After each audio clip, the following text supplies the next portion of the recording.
ಏನೇನಿದೆ?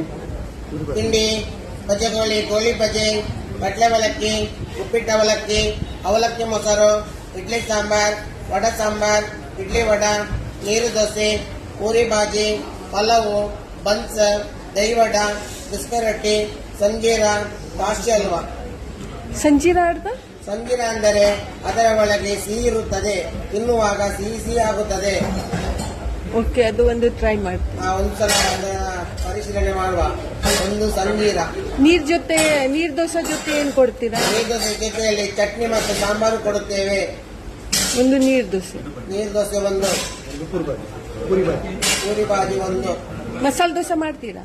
ಮಾಡುತ್ತೇವೆ. ಈಗಲ್ಲ, ನಮ್ಮ ಪೂರಿ ಪಲಾವ್ ಇಡ್ಲಿ ಎಲ್ಲ ಖಾಲಿ ಆಗ್ಬೇಕು, ಆಮೇಲೆ ಮಾಡುತ್ತೇವೆ.